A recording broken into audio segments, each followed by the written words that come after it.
All right, good morning, ladies and gentlemen, and welcome to Take Your Shot Media Crew presents Double Dribble episode 89, The Voices of the OC. And I'm not going to lie, guys, this one's going to be one of my absolute favorites. I know both of these guys personally.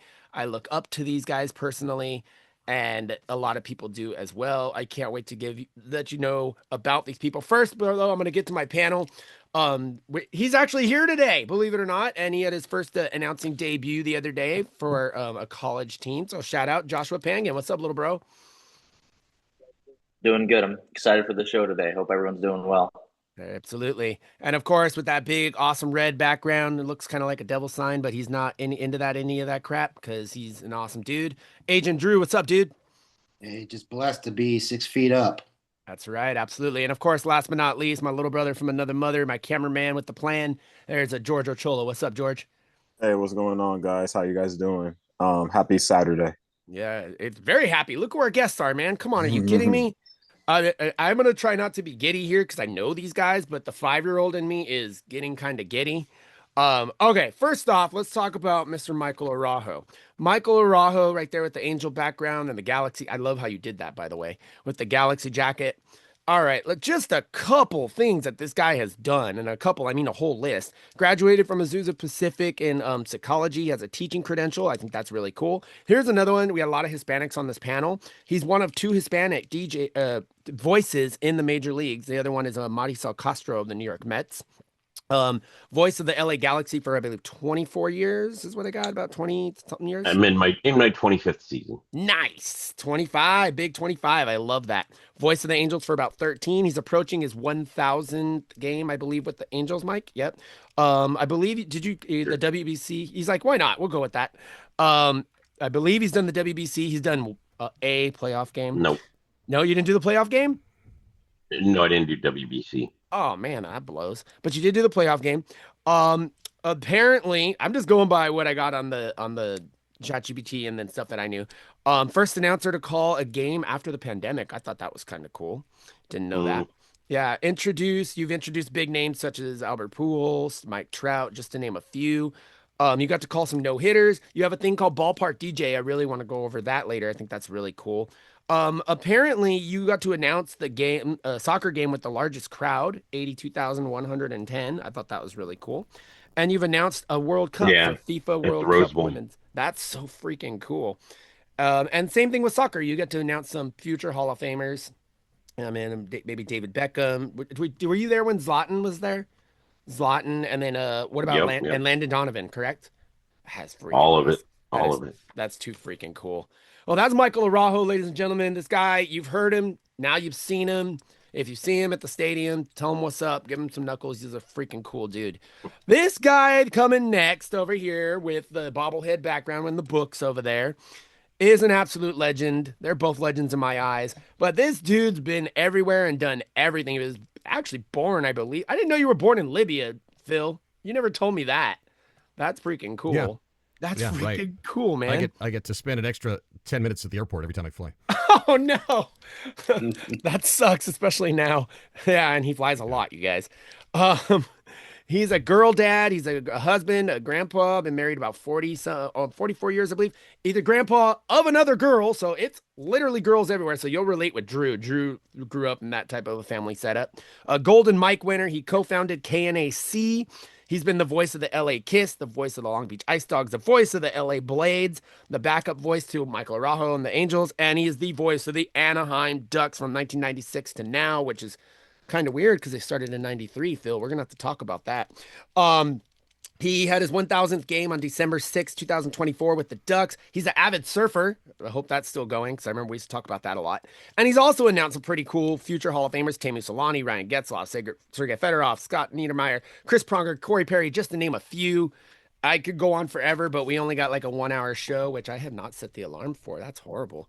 Um, anyways, both of you guys were working last night. Both of us went way over on time and we ended up running into each other traffic wise, so that wasn't too cool. Okay, so let's go ahead and just get rolling. We'll start with Mike. First off, Michael Araujo, I believe your first. Let's start a little bit of background if you can. Usually, what we do, we have our panelists just give a short little 2-minute background of who you are, where you came from, kind of thing, from childhood to now, little things you want to highlight, and then we bounce off of you from there. And then we'll do the same thing with Phil, and then we'll bounce back and forth with you guys. So the floor is going to go to Michael Araujo, the voice of the Los Angeles Angels. It's all yours, Mike. All right. Well, first and foremost, the voice of the Angels, that's Terry Smith. Yes, he is. But you're I the do the PA stadium. voice. Yes. Public address announcer, sure. But voice Hold of on, the Angels, guys. that's Terry Smith. You're good, George. No, go ahead. Go ahead, Mike. Go ahead and keep going. You're okay. All Go ahead, right. keep going. So I mean, I born and raised Southern California. I grew up in Laverne, Okay. and was a baseball fan from the beginning. I started playing soccer more than baseball. I didn't actually ever formally play baseball because I was chicken. I didn't want to get hit in the face, Oh, but you and played soccer. I did, and ultimately got kicked in the face numerous times. Well, there you go. But the baseball ship had passed. But I became a big Angels fan. Okay. Excuse me, big Angels fan. Forced my dad to drive, an hour out of the way when we were in Northern California going Right. to Yosemite because on the map I saw there's a place called Angels Camp. Like, Dad, I gotta go. Nice. So I wouldn't shut up. So fine, we went an hour out of the way, and I have a picture of me at 8 years old, at the sign of Angels Camp. That's cool. So I was just obsessed. My brother and I wrote letters to Gene Autry when we were kids. Nice. So, and then ultimately graduated from college, psych degree. Didn't really know what I was going to do, but I ended up in the teaching realm, and so that is actually my profession and what I do. I've been teaching for 20 plus years, and I have focused on independent study. Cool. That's kind of what I do, alternative education. So that is the quick background, and then in 1996. I went to the very first game, LA Galaxy game as a fan, and um, and then my buddy was working for the team, and he brought us down onto the field at the Rose Bowl after the game and said, "Hey, we're looking for volunteers." And so by game two, I was technically working for the Galaxy, and about halfway through the season, they weeded out some people, and then they started paying us. That's And crazy. so I'm in my 31st season working for the Galaxy. Um, Wow.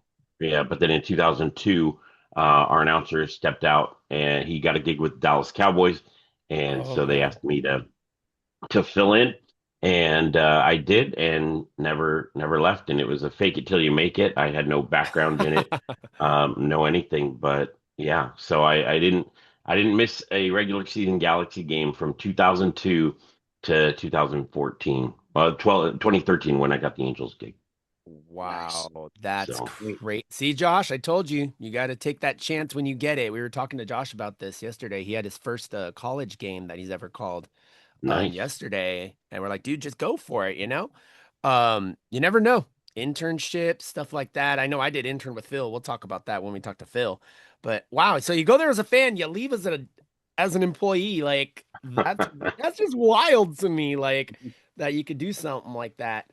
But Um, you hit it. You hit it. Volunteering, getting involved in the things that you want to do, even if you're not necessarily getting paid right away, hmm because you never know what doors can open.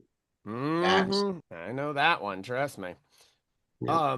So childhood growing up, you said you had a brother.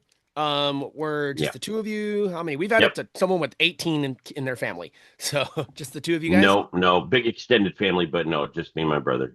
Okay, cool. And you guys were close. You guys did a lot of stuff together, or Yeah, yeah, like two and a brothers half do. years apart. Okay, Yeah.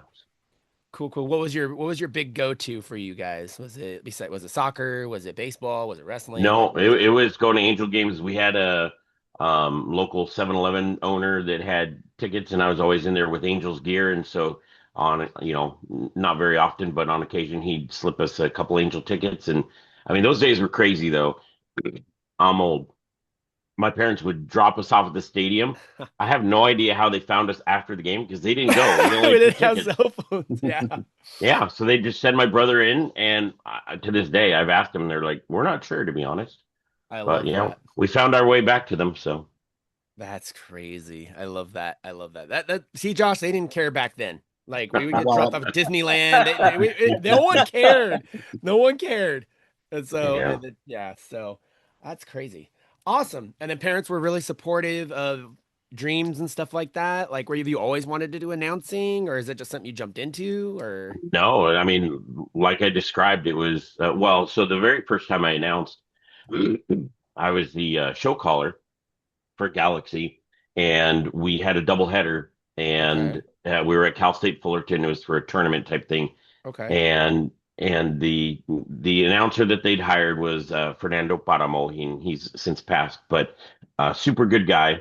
But he had a very thick Hispanic accent, and Hmm. it was, ladies and gentlemen, welcome to Cal State Fullerton for today's Love Galaxy it. game. I love that. And my boss is just like, we are not doing this. I'm like, okay, I'll remind you, don't hire Fernando.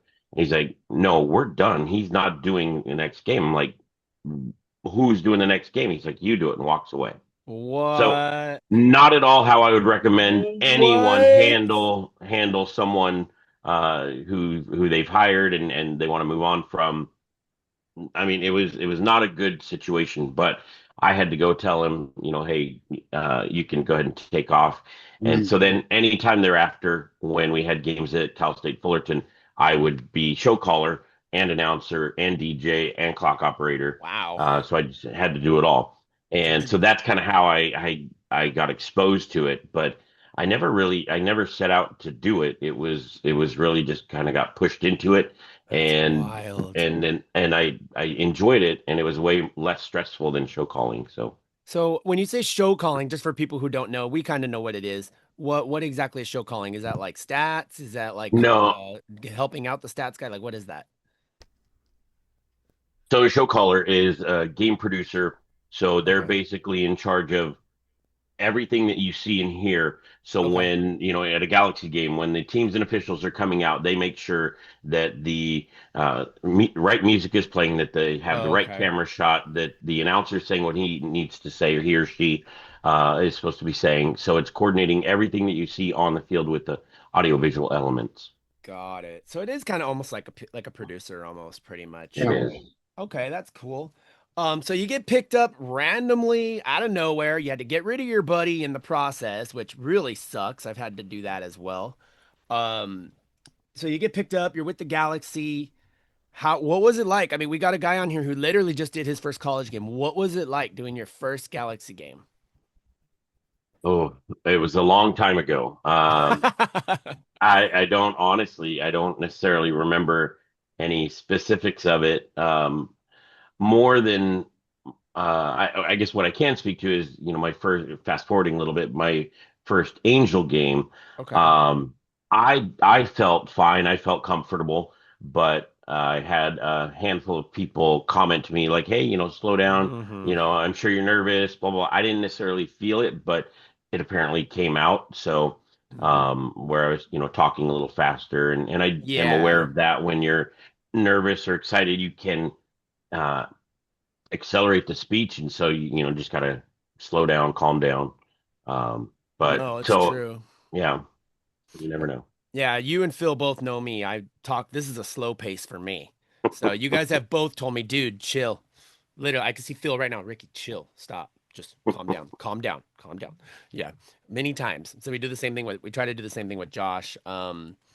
So that okay. Yeah. So you think you're doing good. You feel like you're doing good. And then you got the guy who's been around for like 50 years. Hey, bro, you got to work on this, this, and this. With our business, you got to take criticism. Don't take it to the heart, but take it to the head. Hey, Hmm. why is he telling me this? He doesn't hate Sure. me. He wants me to get better. There's two people on this board right now that have done that with me many times. So, and I appreciate both of you for that. Okay. Last but not least, I'm going to do one more and then I'll go to my panel. You're one of two Hispanic announcers in all of the MLB. That's an accomplishment in itself. How does that feel knowing that you're in the record books for that? I mean, so first and foremost, that is my own research, if you will. I don't actually know. There might be others, It might be but now. Okay. well, not even now. It really stemmed from Marisol Castro. She is Uh-huh. and she has been dubbed the first Latina PA Hmm. announcer in Major League Baseball, Yeah. and that got me thinking: uh, are there other Hispanic announcers and so forth? And just being completely transparent. I mean, I grew up in Southern California. I never really thought too much about the, Hispanic, white, black, Asian, what, like, it was all together. Um, so it's taken some actually by working in predominantly Hispanic neighborhoods, Mhm. that's really kind of opened my eyes and why I'm a little more willing to talk about that or maybe intentional, not so much willing, but Mhm. intentional about talking about that because I see, students and think, I didn't necessarily need someone that looked like me or sounded like me to look up to because I had my dad who I guess Yeah. served that role. But I know a lot of my, students, their dads aren't in the picture. They're being raised by, mom or grandma or whatever. And so it's in part because of that that I've been a little more intentional in highlighting that. Mhm. It's not necessarily at my core, but I see the value for others to, for other students out there Mhm. and kids to, have someone to look up to, maybe someone to Absolutely. aspire to. So that is unofficial. There could be some others, but I've put it out Mhm. there to other, on social media and stuff. Any other Hispanic announcers in Major League Mhm. Baseball, and no one's responded. So I believe it's just Marisol and I. That is amazing. And coming from a Puerto Rican, we have some Mexicans on here as well and other type of Latinos. It is a big deal. Whether you see it or not, it is a big deal, especially to someone like me who's wanted to go into this business my entire life. It's like, hey, if he can do it, yeah, it sounds so cliche and cheesy, but hey, he can do it. Why can't I do it? Right, right. And I remember I'm not gonna lie. I don't remember the first time I reached. I think I randomly reached out to you on like Instagram or something, and now it's just like we randomly talk to each other all the time. Yeah. So, and again, I respect and thank you for that. Those random 10 p.m. text messages. It's a big deal to me, and I appreciate it. Last but not least, and then I'm gonna go to Josh. So get ready, Josh. Ballpark DJ. Talk to me about Ballpark DJ, dude. That thing's freaking cool. Yeah, Ballpark DJ is awesome. So for basically a couple bucks a year, you get the access to this, I mean, a robust app that allows little leaguers and it could doesn't have to be little league or softball. It could be basketball, soccer, hockey. They've got all of it in there, and you can basically have your team intros along with your walk-up music, all of that. Hmm. They can have that, and then the added piece is for another couple bucks a kid. I think it's $3.99. Then you can hire me to voice your team, and so I then get the order. I've got a few sitting in my queue right now. I did some last night, and basically, you can have, the Angels announcer, and there's a handful of other Hmm. major league professional announcers that you can select from. But basically, you can have me serving as your voice for your team for the season. That's so freaking cool. If you guys are listening out there, Little Leagues, Ballpark DJ, these guys are the best. Are you allowed to talk about who else might be on that Ballpark DJ? I know there's someone from the Braves. Is that correct? And then there's a couple Yes, others. yeah, but hey, man, just choose me, bro. What's up? Well, duh. We're gonna No. promote you. It's your show. You and Phil's show. Come on now. No, I'm kidding. Yeah. So it was kind of the original Major League Voice was Casey Motter. Now, Casey, unfortunately, he passed away in, I believe, 2023. Hmm. And so, but the really cool thing they have is he had done so many voices, so many names and teams and all that, that they had so much of his content.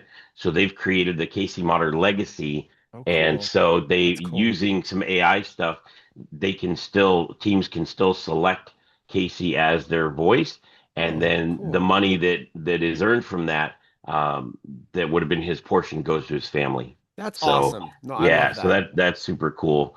Um, but yeah. I love that. I think that's amazing. So again, if you guys are listening right now and you Little League's just starting up right now, hit this guy up, Ballpark DJ app. It's totally worth it. All right, Josh, your moment to shine, dude. You're a soccer nut, you're a soccer player, you're a soccer coach. You're talking to one of the biggest soccer PA announcers out there right now. What do you want to ask him? To work for the LA Galaxy first and foremost is incredible. I mean, they're the most storied franchise in MLS history, biggest franchise in MLS history, 6 championships. I don't think anyone else comes close to that, really. That's right.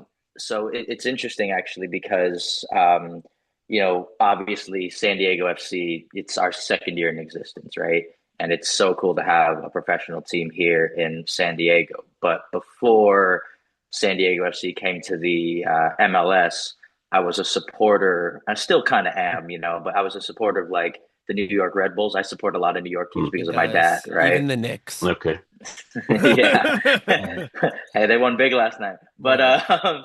no, so it's interesting, right? Because last season or the previous season, when the New York Red Bulls made the MLS final and they played the LA Galaxy, it was at your stadium, right? Yes, sir. Yeah. Like and obviously, Galaxy won, and I was like, oh, man, that's a tough one. But you got to experience something like that for the sixth time, I assume.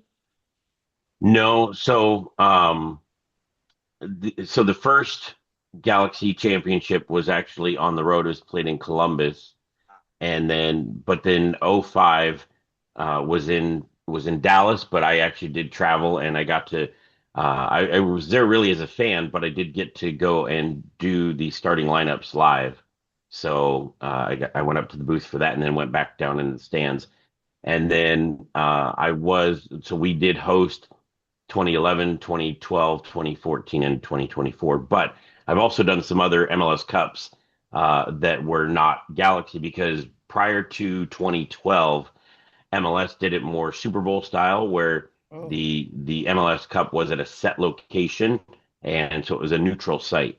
And so we hosted at the Rose Bowl the MLS Cup in 1998. We hosted at Dignity Health Sports Park in 2003 and 2008, and 2011 was also not, that was a neutral site, even though Galaxy ended up going. So I think I don't remember what that count was, but I've done either 8 or 9 MLS Cups. Oh my God. I didn't know that. That's crazy. Yeah. Like, do you have a favorite one? Like, does one stand out to you more than the Good others, question. or does it Good all question. kind of just, feel the same?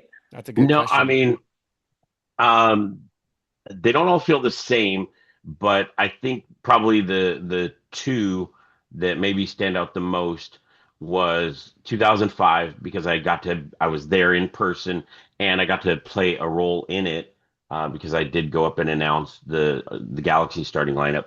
And Nice. then in 2014, I think 2011 had happened, 2012, and then we didn't go in 2013 and 2014. I remember being very intentional.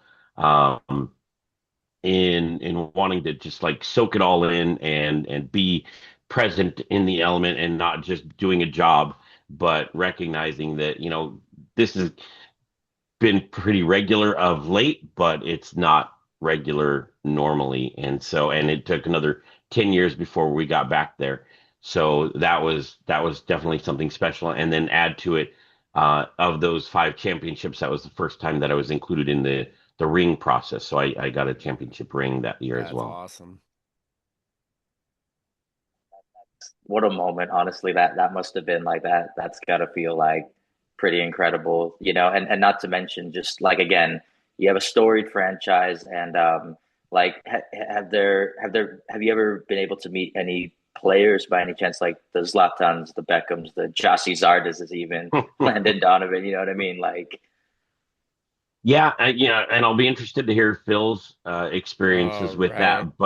But in both soccer and Major League Baseball, at least for me now, it's I feel like it's changed. It used to be that the PA announcer would go down to the locker room and get pronunciations and all that stuff, and it's much more separated now. There's a PR team that you go through, and for both teams, and MLB puts out a whole guidebook every year Mm, of all the pronunciations. I must be nice. mean, yeah. And Major League Soccer has similar stuff. They have video links Okay. where you can hear the players themselves do the pronunciation. So my job isn't really doesn't call for much interaction with players. I have met a handful of players over the years. I did meet David Beckham briefly. Chatted with Trout briefly, Jared Weaver. So it happens, but it's very, very rare, at least for me. That's crazy. Man, where the heck was that when I'm announcing? Oh, I bet Phil needs it too with all those crazy hockey names. He's laughing. It's funny because it's true. Drew, we got about 10 minutes for you and George to ask Mr. Araujo anything you want to ask. Drew, what you got? Yeah, so Mike, kudos, man. That's just an honor as being Latino, and my influence as well has been Hispanic. I'm have the privilege of doing a lot of stats. I've been behind the scenes mostly. I did play sports. I played basketball and golf as a kid and in high school. But my dad was a big Angels fan, and he still is to this day. Mm-hmm. Mm. We still remember Game 6 of the '02 World Series and the comeback and everything I was there too. Yep. and stuff like that. And then, of course, the win of Game 7. But I mean, you said you were an Angels fan since pretty much like forever. So I'm assuming probably you went, most of your games were probably in the '80s and late '70s, I would think. Yeah, started going. I mean, Right. honestly, it kind of started because my grandfather was a Dodger fan. He passed away when I was about 3, though. But he had some influences. You'll find some if you bribe my mom. You can find some pictures when I was like 4 or 5 years old with Dodgers gear. Ugh, But but Michael. well, hey, but but my dad didn't like going to Dodger Stadium. It was too far, etc. So he would take us to Angel games. So in the late 70s is when we kind of started going, and then but yeah, 70s, 80s, 90s. Okay. So it seems like more of like kind of the end of the Nolan Ryan years and going into the '80s and stuff where Right. you had like the Mike Witts and, Mhm. Yep. guys Rod like that. Cruz, Brian Yes. Yep. Downing, Doug Yeah. DeCinces, you name it. Yeah, Reggie Yeah, there. that's the for years right sure. there. Definitely, must kill the queen. So, Ah, so yeah, it's a great honor. You've done so much, it sounds like, and that is a very huge influence for us in the Hispanic community. Because I mean, I've watched Fernando Land or Fernando Mania, the Mania. thing, Yeah. the special, and just the treating of how the Hispanics were treated um, when Dodger Stadium got built in the late '50s. Mm-hmm. And I'll hate to knock it. When I was a little kid, I mean, the only thing that I had that was Dodgers related, because I used to love Kirk Gibson, just the player alone. Mm-hmm. I actually had the same shoes that he would wear. And that was the only thing I liked of the Dodgers. Other than that, I really couldn't stand them. I was always an Angels, and then later when I moved down to San Diego, I became a Padres fan. Okay. And I worked for the Padres organization for 10 years Nice. in the guest service department. So I got to see a lot of history as well. Trevor Hoffman breaking Mm. records. Got to talk to Local Tony boy, Trevor Hoffman. Yep. talk to Tony Gwynn multiple times because he was one of the nicest guys around ever in Mm-hmm. baseball. That's not just speaking from San Diego, Mm-hmm. but and he's a Long Beach boy like me. I'm from Long Beach, so it's just like you say, it's changed now where you got a whole PR department where you don't really get to interact as much with the players as much as you used to. Me now doing semi-pro and now doing Division 1 stuff, we do get to talk to the players, and I feel like our craft is getting, not to say that it's getting kind of taken away, but we can appreciate where we start from and where we get to, and it's just kudos. I mean, 6 championships with the LA Galaxy, it's you've been part of it pretty much almost all of it there, and it's just great that you keep doing what you're doing. There's a reason why you're a goat. In Ricky's eyes, you're a goat. Absolutely. Well, thank you. You know it. George, you just got back. You seem like you're having a busy morning. Do you have anything you want to ask Mr. Araujo regarding the Galaxy, the Angels, announcing in general, being Latino and being an announcer, anything like that? Yeah, no, I just want to say like kudos to you, Michael Araujo. Like, you've been doing this for a long time, and yeah, man, like um it's an honor just meeting you and then meeting Phil doing like professional sports. So yeah, I just want to say it's just been a great honor. So there you go. Appreciate it. Thank you. Mike, we covered a lot of the Galaxy because Josh is a soccer nut, and I really wanted to give him that opportunity because how you're mentoring me, I've been mentoring Josh for the last 6 years. I Nice. kind of get what you give me, what Phil gives me, and I pass it on to this pain in the butt down here. but I love that kid. He's like my brother, and he's really good. I always say he's even better than I am. So, and that's what you want as a mentor, right, Phil? Right, Mike? As a teacher, as a mentor, that's what you want. So I'm very proud of him. But we didn't talk a lot of Angels, so I would like to just talk a little bit of Angels. We have about 5 or 6 minutes before we head over to Phil. You did. Real quick, No, Ricky, go real ahead. Go quick ahead. Absolutely. before we because you touched on that kind of that paying it forward Uh-huh. and all of that. Um, I have a quote that I I kind love of quotes. live by and operate by. It's an ancient Chinese proverb, Oh, cool. and it says, "Go to the people, live with them, learn from them, love them, start with what they know, build with what they have. But with the best leaders, when the work is done, the task accomplished, the people will say, 'We've done this ourselves.'" Wow. And that's what you're trying to pass on, and I think that's great. For anyone who is in leadership, just my philosophy is that I try to set people up that they're not reliant on me. They're not necessarily even giving me credit because that's not what it's about. Hmm. It's that they see that they have, done this themselves and can then pay that forward. Wow. Coming from you, that just hit right here. I mean, I know you personally, we're good friends, but that means a lot to me. Thank you. Thank you so much. The Um, teacher in me, sorry. the teacher, the student is becoming the teacher. No. Um, okay, so I want to talk a little bit Angels. Yeah, 13 seasons. You followed the late great David Courtney, yeah. another former voice of the Ice Dogs, and just one of the most amazing Angel announcers ever. I just want to talk about a couple events that you've done. You've done a playoff game, against the Royals, where we got absolutely smashed, but it is what it is. They went to the World Series that year. So I'm like, They hey, we did. played the best American League team that year. What can we say? But that was the year that we had the And best record in baseball, right. 2014. Yeah, 98 wins. Yep. And you also got to call two major no-hitters in Angels history. The Jared Weaver no-hitter where Torrey Hunter nearly dropped the ball in deep right field. I Nope. no, you didn't I, call wa- that game? Did I Phil call wasn't that there. game? Or did Callahan call that Probably, game? probably David Courtney, I would Was that assume. Courtney? It was? With 2014? Wow, okay. No, Jared When Weaver's, what was Weaver's? I think 2009.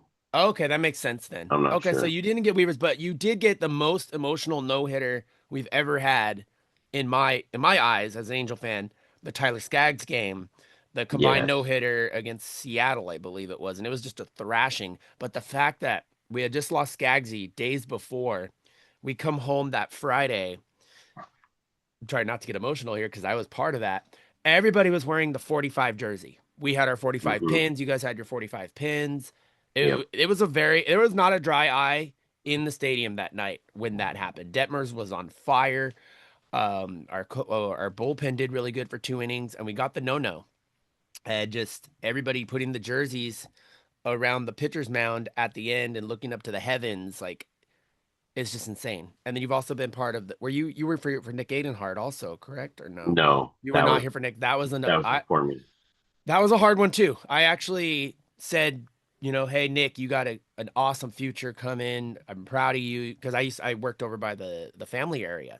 Mm, I said, hey, great job, man. You got a future ahead of you. And then stupid right. ass drunk driver. I'm sorry, off the record, Ricky's rant. F drunk drivers. That's all I'm gonna say. So rest in peace, Nick Aidenhart. Rest in peace, Tyler Skaggs.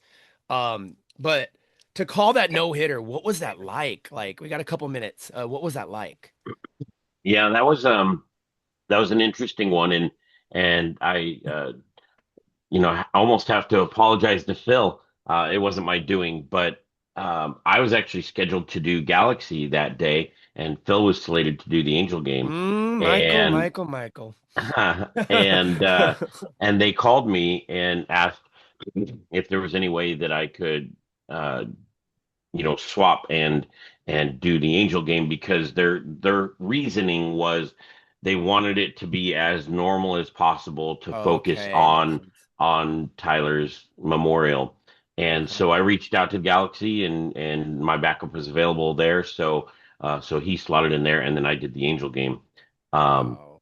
and then that unfolded. So yeah, I mean to think like technically I wasn't even supposed to be there. It made it all the more Wow. magical and yeah, and honored to be a part of for sure. So what you're saying So is Phil was a sacrificial lamb that day. Got it. no, and I No, also but all was there for serious, the that's awesome. I was there for the Reed Detmers no hitter. That was the other one. Yeah. Oh yeah, Yes, Detmers. Yeah, you there were was right one. with That's two, right. but yeah. Yeah, I think I wasn't there for the Detmers game. Mm, Wow.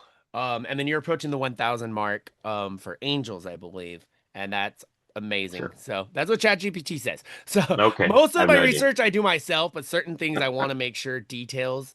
I'm big on details, you know me. So my panel, before we go to Phil, because we're at the 1 hour or the half-hour mark right now, does anybody have anything else they want to ask Mr. Araujo before? And Mike, we would like you to stick around if you can, Sure. because we got Yeah. some fun stuff we do at the end. Josh, do you have Okay. anything else you want to add? Galaxy Angels related? George? No. Drew? Now we're good. All right, Mike. I appreciate you, brother. It's time Yeah, to you bet. jump into one of the goats in the entire announcing world. If you do anything announcing, anything radio, hell, even on TV, you know who this guy is. He's even sitting, I believe, I don't know if that's his office in the house, but he's got some, I've been there before and he's got some really cool stuff there. Like a billion bobbleheads, he's got awards, he's got all kinds of stuff. Let's just go down the list really quick about this guy really fast. Again, you're watching the Take Your Shot Media Crew presents Double Dribble episode 89, The Voices of the OC, with Mr. Michael Araujo and Mr. Phil Hulett. Phil Hulett was born in Libya, so we'll find out about that. He's been the voice of the LA Kiss, the Anaheim Storm, the LA Blades, the Long Beach Ice Dogs, the backup voice for Michael Araujo and the Angels, and also the main voice for the Anaheim Ducks. Have you ever heard Anaheim Ducks? Cool. That's this guy right here. He's a girl dad, he's a husband, a grandpa of a girl. So he's in that female world. He knows all about that. So Drew, you guys are gonna definitely talk about that. He's a professor, former professor, a Golden Mike winner. He co-founded KNAC. Um, so much stuff. He did his 1,000th game with the Ducks on December 6th of 2024. He's an avid surfer, which we'll talk about. And just like Michael, he's got to announce some future Hall of Famers as well. So I am super excited to talk to this guy. I know him personally, but I really want to hear his story. Mr. Phil Hulett, you good? Can you hear us? Yeah, I'm good. Can you hear me? You're good. You're just frozen.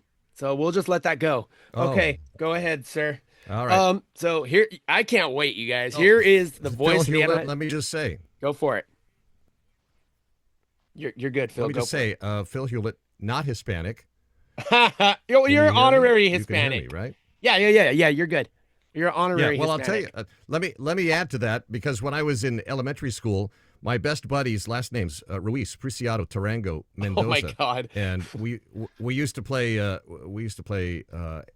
foursquare. Okay. And kind of aggro foursquare. The ball was Aggro never foursquare. more than an inch or two off the ground while we were playing. Lots of spin and all of that.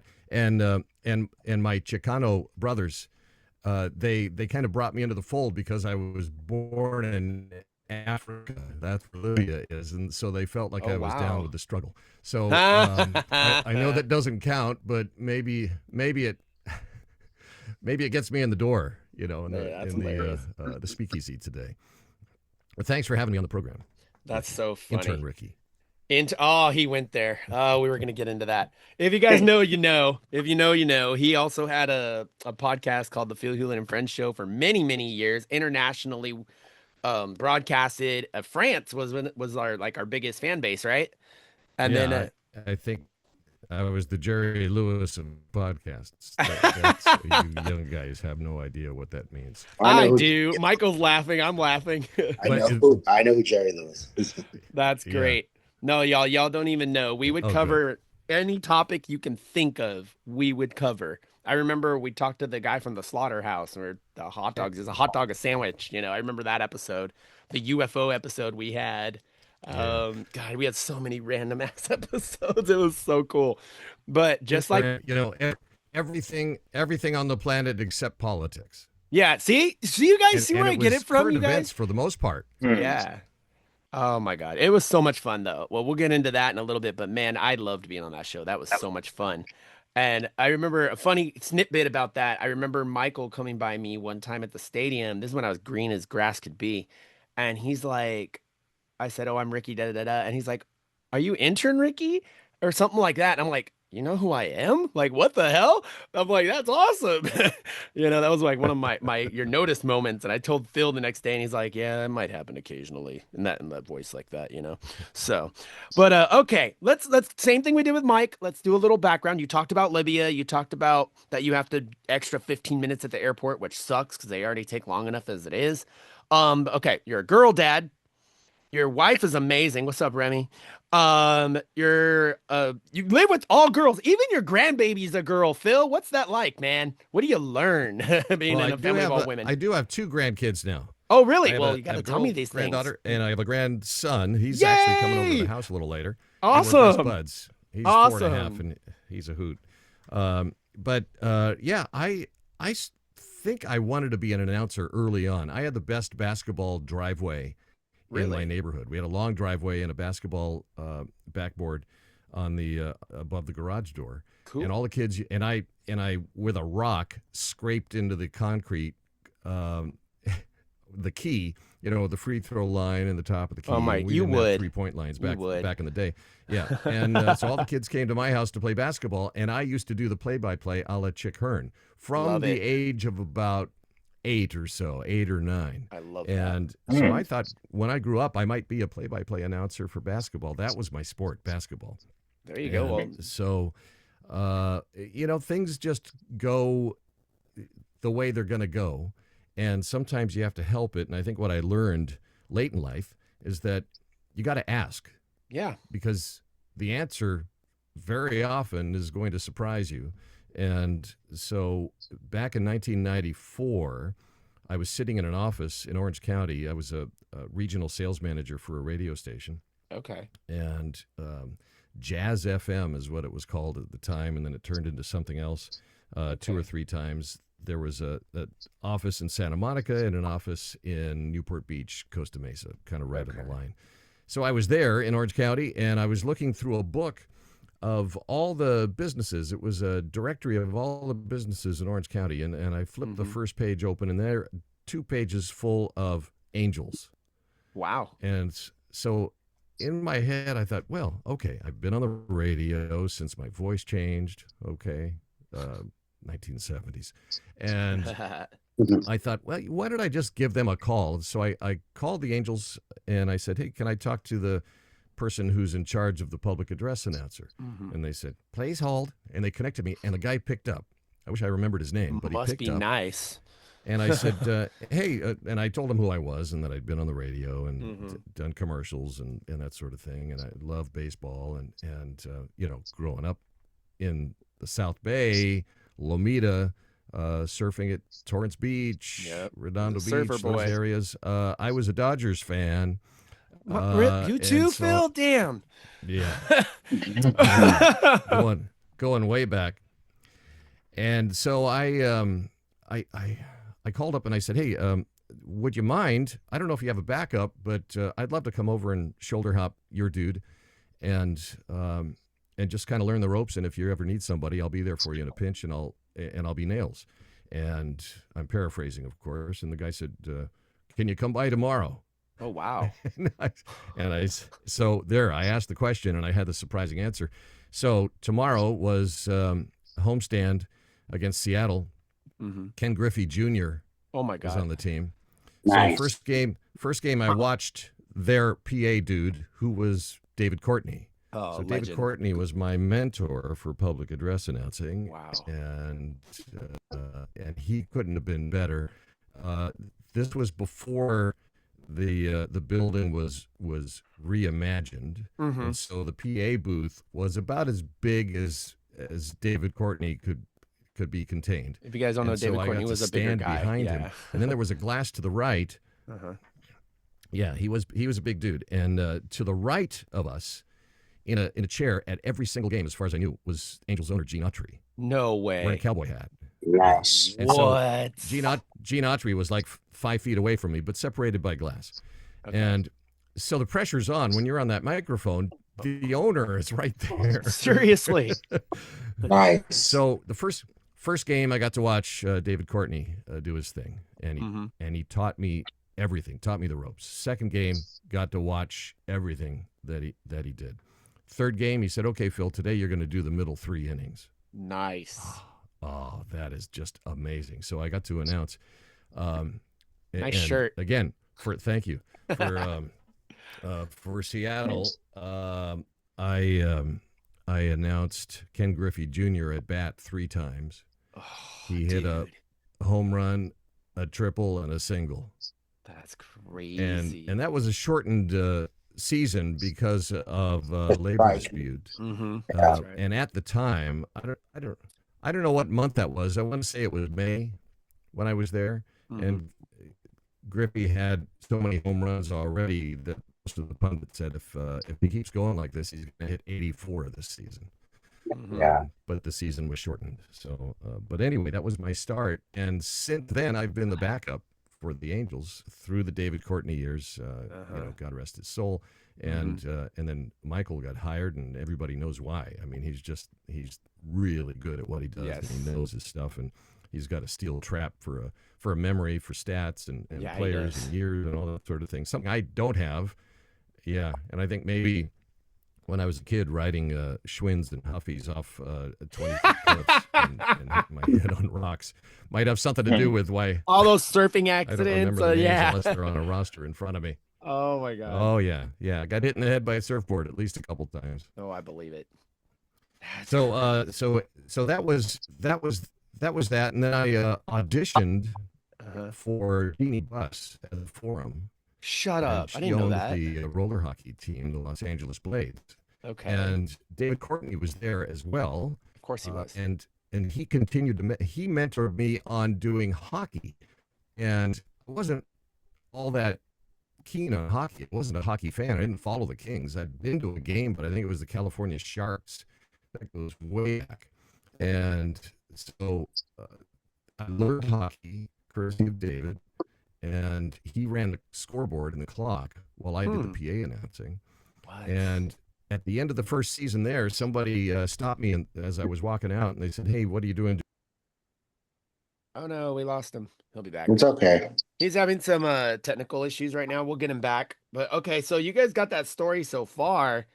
He's back. And wow. He's back. He's back. What a journey so far. All right, you're back. You're good. We got you.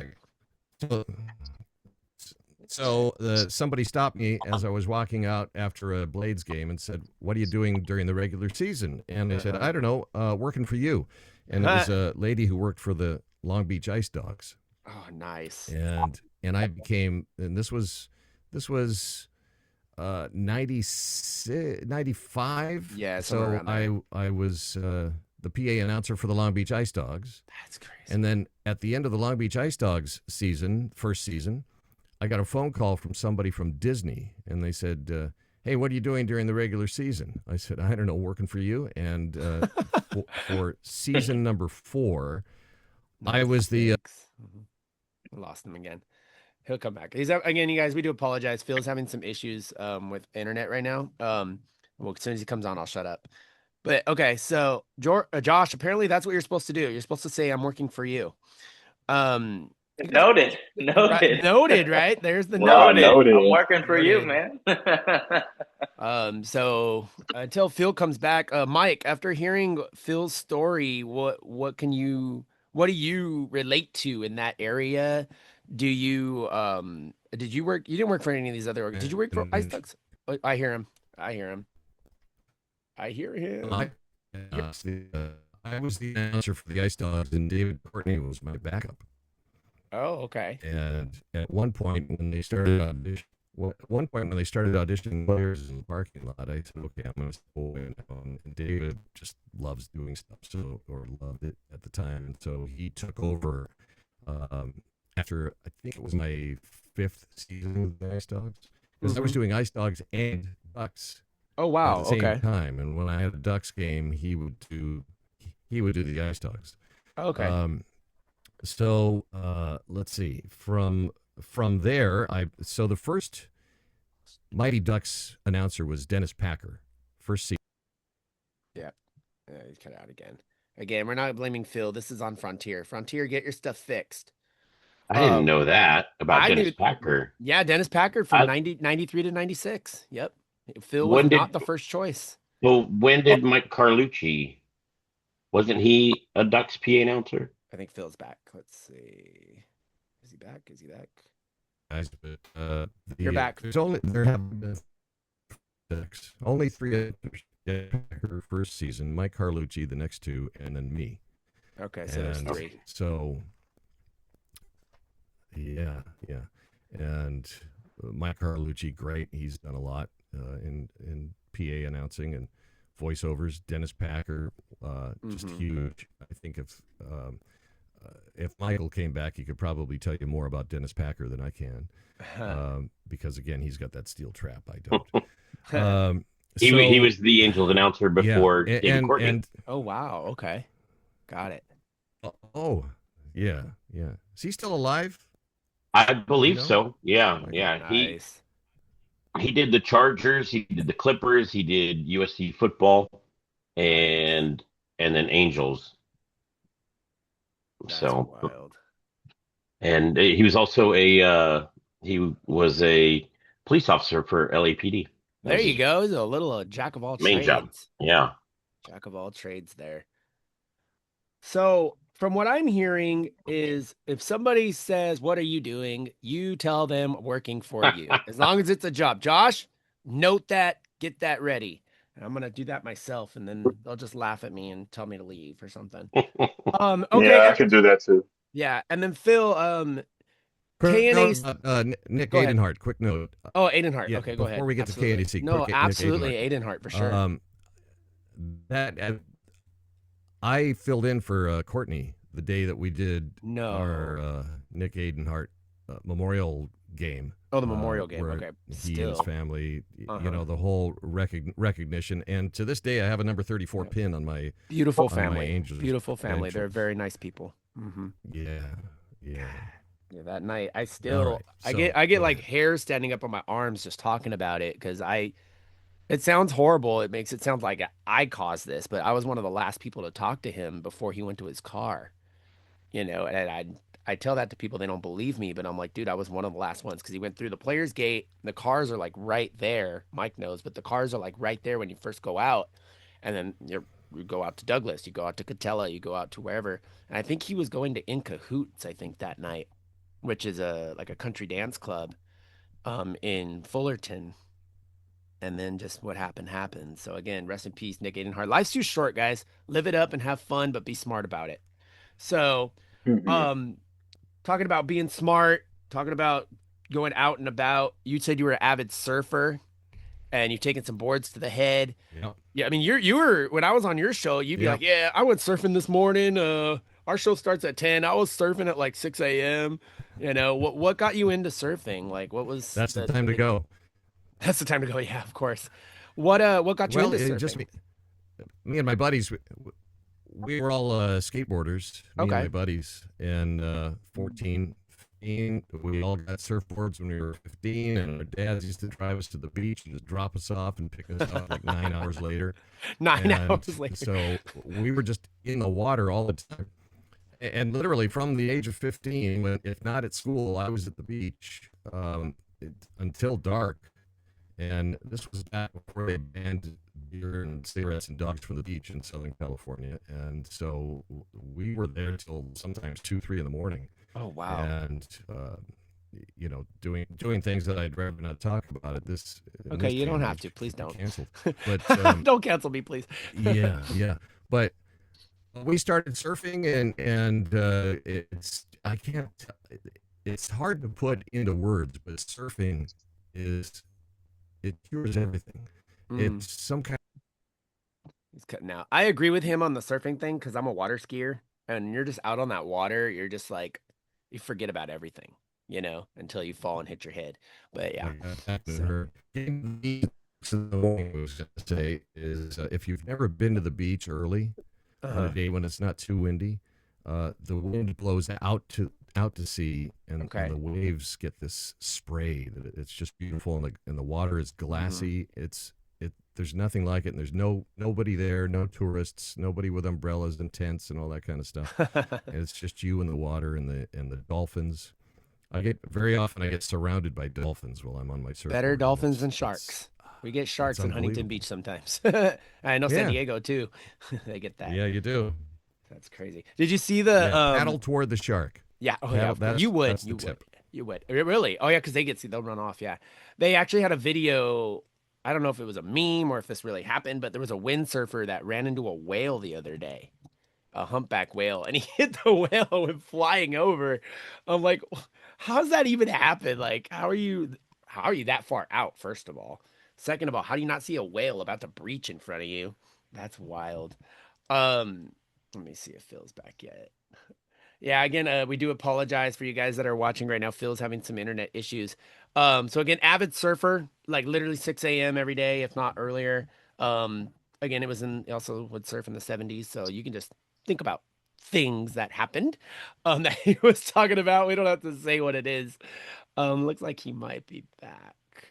All right, looks like he's back. We'll give Phil a little break here. Anybody on the panel, Drew, do you have anything you want to ask Mr. Hulett regarding childhood, regarding surfing, regarding living in Southern California?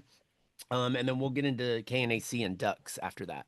Yeah, he just, when he mentioned about 94, Angel Stadium, yeah, it did look different because that was just right as the Rams were, I think, going to leave. So the stadium, the Big A, if people don't know from the 70s, actually the Big A, when the Angel Stadium was first built, the A was actually part of like either left field or right field. It was on the other side and it was white. And it was open. And then not until the late middle 80s when the Rams joined the tendency to be there to be a tenant, they closed it up and they added boxes. So Angel Stadium looked a lot different in the 80s and the early 90s. I just remember actually, I went to the very last game in 94, right before the lockout happened. Okay. And I remember that season vividly. You had the Expos who were on a tear. Griffey was almost going to hit like 90 home runs. My boy Tony Gwynn was going to bat over 400, and unfortunately, a lot of things happened because of labor dispute. Yep. So I can relate to Phil saying pretty much, when he got his start in there in '94, just that season alone was kind of like in a wash, and it did take me back to that childhood, being 8 and 9 years old, going to Angel Stadium with my dad and watching games like that for that '94 season. So kudos. And who's to say? Sometimes as a kid, we don't listen to it. I've always said I've had a face for radio or a face to be on, a face for something like that. But you never know when you go to the ballpark and you're watching and listening to the game. You hear the PA announcer, and who's to say I didn't hear Phil? I didn't hear, who he was talking about before, the GOAT before him. David Courtney, yeah. Yeah, and those things I don't pick up on. But me being an analytic, statistics, dealing with stats and analytics now, I used to read the back of the baseball cards just to know their average. And this is plate appearance number 403 for him. I would pick up on things like that. My OCD would let me, and so that's why I'm kind of in the realm where I am with stats and keeping it. With my company logo, I had to switch logos. Went from the sports agency. Now we got GOAT Stats behind me, and I'm about to go do some stats for Division I softball right now at USD. But kudos to the great Phil. My buddy Callan McClurk. Hopefully he's in the audience or going to be watching this later. He's actually, I think he knows Phil personally. He does games for the San Diego Gulls, and he's been there. Yep. He's been there for quite some years. He also did the San Diego Sockers, which is the indoor soccer team, which is pretty much a GOAT team of San Diego. They've won so many championships. So I'm pretty sure they've chopped it up when it's back and forth. But, he's always talking goals and he's always talking duck stuff to me whenever I run into him. And, privilege yesterday, Josh got to break his debut in the NCAA Division I. And before that was the day before was Callan. And Callan was doing the PA. And I said, hey, just be a guest on our show. We're going to have the great Phil Hulett. And, you know him personally. He's like, oh, I'll be watching, Drew. I'll be watching. Yeah. That's crazy. Yeah, Phil's going to jump on another account. Okay. Yeah, cool. Okay, so Josh, do you have anything you want to ask before we jump into KNAC and ducks? We're going to save that for after. I know you're upcoming announcer. This is one of the GOATs. This is your chance, dude. Yeah, I'm just, wondering because, you've been doing it for such a long time. You have so much experience and, all those things. But Do you ever feel, you know, when you first do it, like, do you just not feel nervous anymore? Does that just all kind Oh, of just that's a go away? Does it all great wash away? question. That's a And it's good just question. like another day at the office for you at this point? That's a great question. Uh, well, yeah, it's the thing about nerves is it's a matter of perspective. And I was teaching after school classes to third through fifth graders for a while about public speaking, and what what they can learn when they're young. When we get old, generations of people that come before us teach us to be afraid of public speaking, and so Matter of matter of perspective, if you're perspective. If focused you're on focused on yourself, yourself, then you're going to then be you're going to be completely completely nervous, nervous. Hang on, right? And Phil, so can you go what ahead I and mute? think, Phil, can you go Let me ahead and just mute one let of me your just mute this real quick. please? Yeah. Yeah, It should be good. You taught me that. yeah. Let me mute this. Okay. There All we right. So that's good, right? That sounds clean. Okay. Yeah. So Okay. the okay, good. If you focus on the job and focus on your audience, 100% focused on your audience, then you're not going to be nervous. You've got a job. You got to give them a gift of information, of entertainment, whatever it is. If you focus on handing them that gift, giving is always better than receiving, right? We've learned that the longer we're on this planet. And so if that's your focus, that's your job. That's all you have to do is hand that gift to your audience. And if you love your audience, it's even better. So if you imagine you're speaking to your favorite grandma or to your mom or your dad or your brother, sister, whoever it is, who or your wife, who you are, you're truly in love with your audience, then that erases the fear and the anxiety because you're not thinking about yourself. The moment you start thinking about what are people going to think about me? Look, I learned PA with the Angels owner sitting right next to me. That's crazy. And then I did several games for several seasons with the Angels owner sitting right next to me. If you Cut out again. Again, Frontier, get your stuff right. Oh, he should be back. I think I just heard him come back. So, Josh, while he's coming back, what do you feel like? What's going through your mind right now after hearing that from someone who's been in the business so long? It's very nice to hear. It's very like, calming in a way, to hear something like that. So again, just take that approach, and you should be okay. So, yeah, you should be. yeah. Hey, we got to yell at Frontier. We need to write a letter. George, right, write a so- letter to Frontier. So, What? Yeah, it is Frontier, by the way. It's not my sister's. There's an outage in my neighborhood, and Yeah, and that's what it's it been is. this way since last night. so, dang it, Frontier. All right. So before we get cut So out I again, apologize for that, but- not your fault, Phil. Yeah. Not your fault. KNAC. We'll talk KNAC, and then we'll go into Ducks. KNAC. You're not only on KNAC, which you're rocking the shirt right now, but weren't you one of the founders of this really cool internet station, KNAC? How did that work? Well, see, here's the thing. KNAC.com and KNAC are two different things. Oh, KNAC okay. FM was a radio station where I worked back in the Really? 80s and 90s. I sold advertising. I was a disc jockey. I was Okay. the promo voice of the station. I did anywhere from 2 to 5 appearances at nightclubs and concert venues on a weekly basis. And so when the radio station went off the air in 1995 and it was replaced by Que Buena on 105.5 in Los Angeles,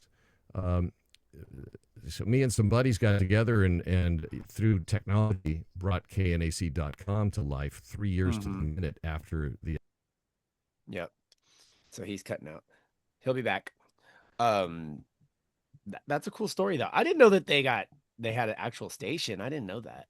I didn't know. I thought it was originally just an internet station.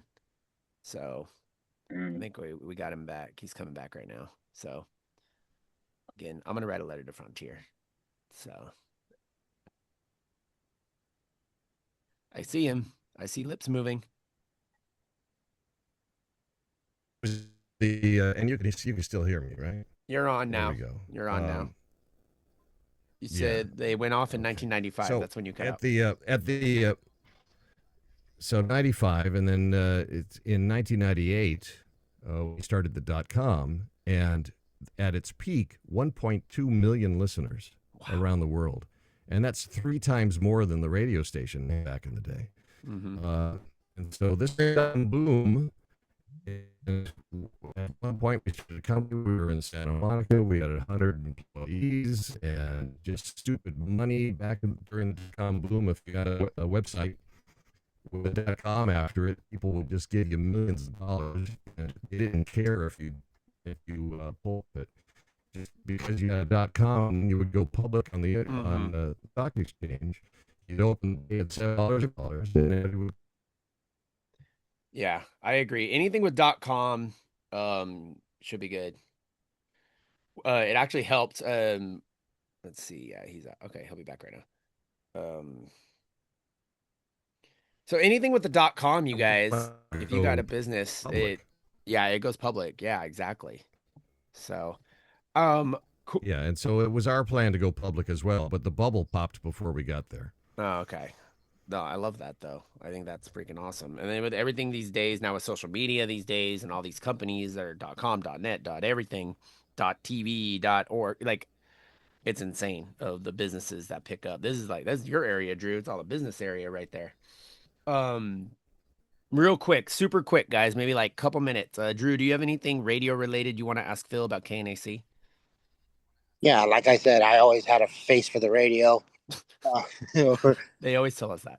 But in all seriousness, yeah, you hit the boom right then of the .coms. It was the late 90s when everybody had a .com domain. But the fact that you had over 1.2 million listeners, that's ridiculous. That's insane.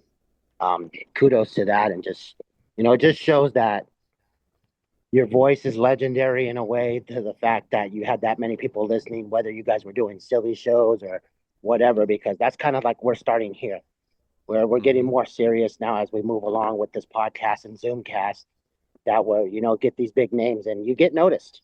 People start recognizing your voice to the point that it's like, hey, there's Double R, there's this and this and this. So shout out to you, Phil. You are a GOAT, hands down. So, okay. So that's Thank that. you, man. Appreciate it. All right, now let's get into something that, because I know they both got to go. They got games today. Make sure you guys tune in the Angel game. Make sure you tune in the Duck game. If you have both at the same time, put one on TV, one on your computer. I do it all the time. Real quick, actually not real quick. This is what we want to cover the most of. You're the voice of the Ducks, Phil. Like, that's been my all-time favorite hockey team ever, forever. But you, like you said earlier, you weren't the first choice. How did that feel, and what drive did that give you to get the call again in '96? Well, the Ducks were on. Sorry, it cut out. Hang on, we'll get him back right now. I really want to know this. Team. I mean, There to you be go. the public address, and you can still hear me, right? I switched. Yeah, over it's to my clearer, phone. actually. It's clearer. Yeah. Yeah.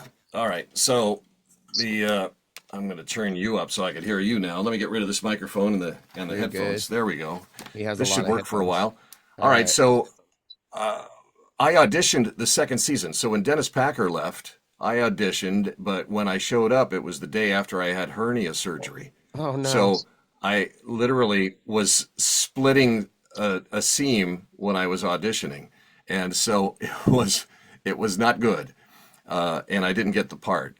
But as I told the story earlier, after I did the Ice Dogs, Disney wanted me to bring that minor league style to the NHL, and I was the first over the rails public address announcer in the NHL. And I got a lot of pushback from people in the league, from officials and promoters, and even from folks inside the Mighty Ducks organization, or as they say again, organization. And so it was, we were blazing a trail, and now all the PA announcers go absolutely nuts during during the games, and so I think it's more fun for the fans. But I still run into these traditionalists who say, "Can't you just dial it back and just announce the important stuff? And why do they have to play so much music? We just want it Oregon, and Well, we get Anyway, I have fun. You and Mike both give a lot of energy into what you guys do, and I really, really appreciate that. It makes it fun. It makes it active. I mean, like you said, there's traditionalists. Lawrence Cantor is one of my favorite announcers in all of the NBA, and he's very strong, deep, monotone, something like that. But then you got the guy like at the Miami Heat. I don't remember his name, but that guy is insane. The Miami Marlins, they have one that's really, really active. They're play-by-play person. But then we get PAs like you and Mike. You guys put your energy into it. You put your excitement into it. And the crowd appreciates that. And the crowd feeds off of that. Like Mike, he says, Mike, he extends that R and the crowd says it with him. And your Anaheim Ducks go, like that. Those are legendary, you guys. Like people know those, and obviously there's announcers in other places that do certain things as well. And your new power play goal, which is really cool. If you want to mention that, is it JMG or JMG, right? Yeah, JMG Security Systems is the sponsor, and they've been the sponsor of the Anaheim Ducks power play. And if you don't know hockey, a power play is when the other team gets a penalty, and so now the Ducks have a man advantage on offense.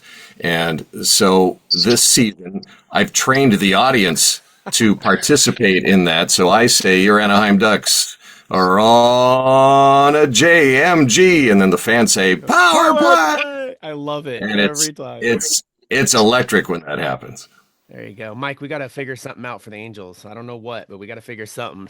You can probably do it for Galaxy for sure. So at Galaxy, we do call and response on the starting lineup. I say the first name, they say the last name, and on goals, I say the first name, they say the last name. We do that 3 times. Awesome. But the interesting thing about that is hockey, soccer, they lend themselves to it because PA announcing is reactionary in soccer and hockey. You announce after something happens, whereas with baseball, it's mostly preemptive. Now I'm starting to hear some announcers comment on a home run or things like that. I feel like Todd Lights, Dodgers guy. I think I heard him say something. But baseball primarily is preemptive. So I'm saying who's coming up to bat, who's coming in to pitch. True. It's never reactionary. That's very true. Yeah. Thank you for pointing that out. Absolutely. Yeah. George, you haven't talked in a while. Do you want to ask Mr. Phil Hulett anything about moments maybe in his Ducks career? He's done Stanley Cups. He's done other stuff like that. What would you like to ask him? Yeah, I just wanted to see what was it like to do the Stanley Cup games during your time with the Mighty Ducks. Was it the Mighty Ducks?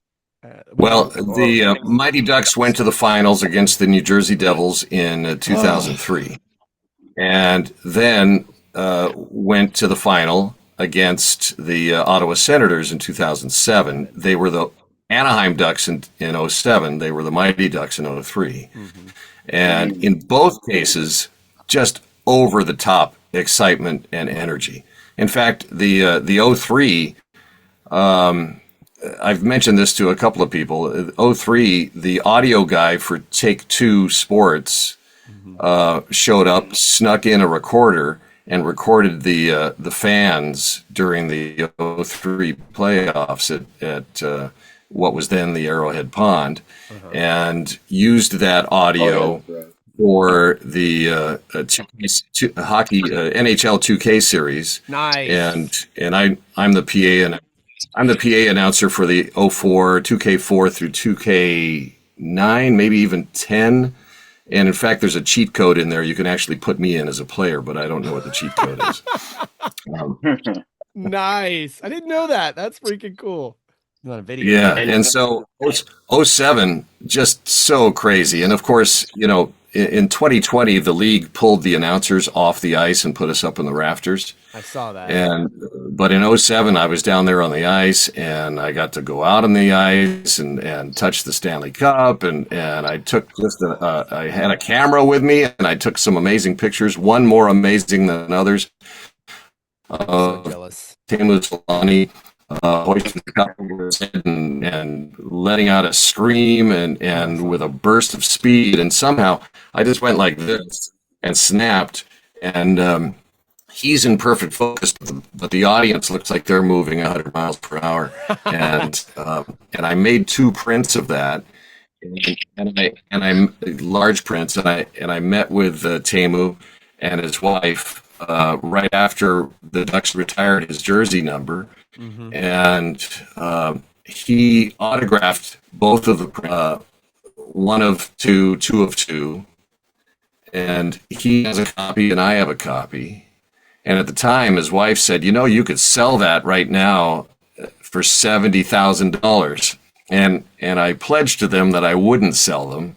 That I would just hang on to them, hang on to my copy, and he could do whatever he wants with his copy. And he looked at it. He said, "Well, that one's very good."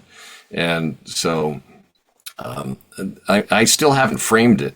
I have it rolled up, but there's a guy in Orange County who once a week they have an authenticator who comes by. So I think I'll go over there, get it authenticated, put it in a frame, and keep it for, whoever finds it after the robots take over and destroy my house. Maybe that'll survive, and the remaining humans will find it and enjoy it. Yeah.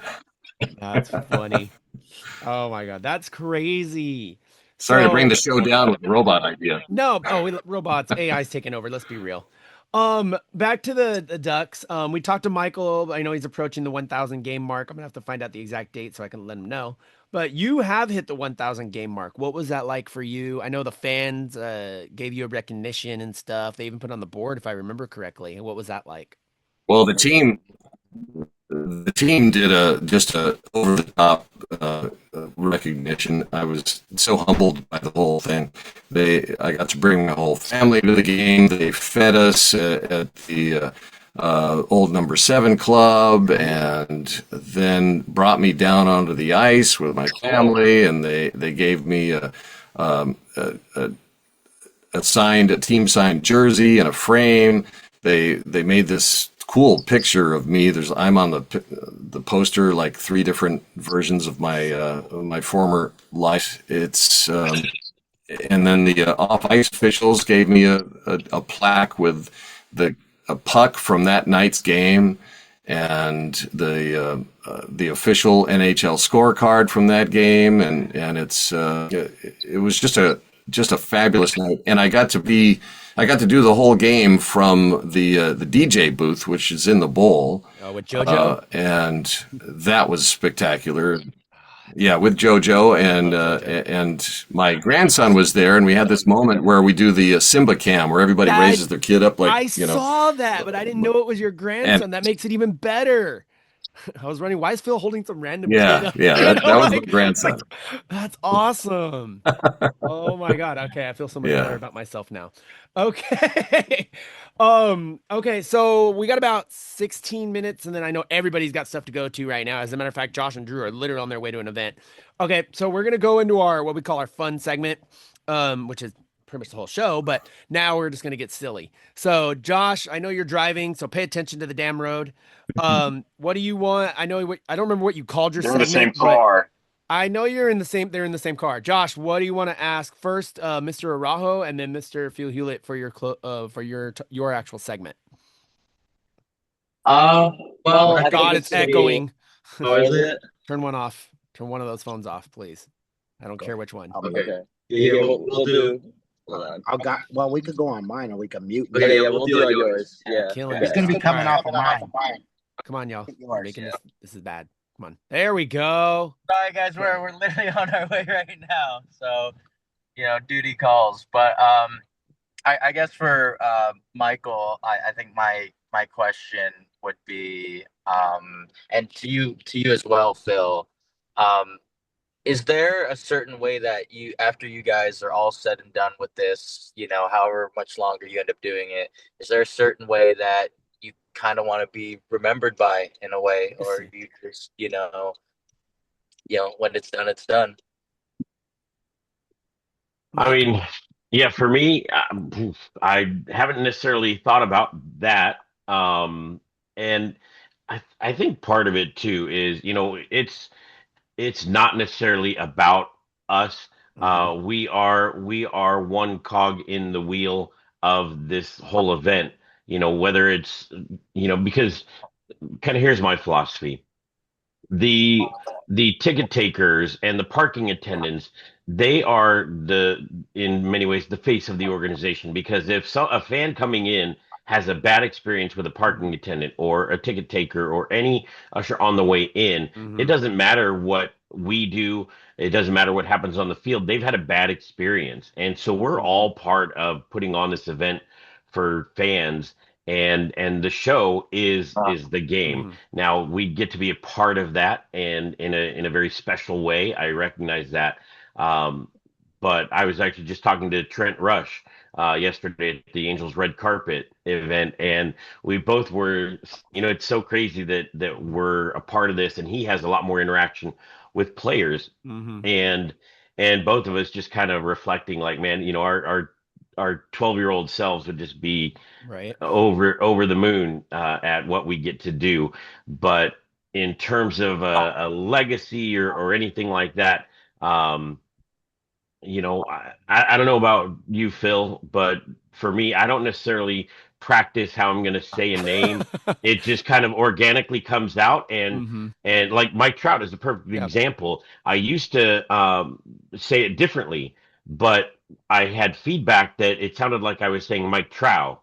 Okay. And the you T wasn't emphasized there. that T twice. So I had to adjust and make sure I got Trout. Yeah. And so that I could hit that T at the end because it was coming out Mike Trout.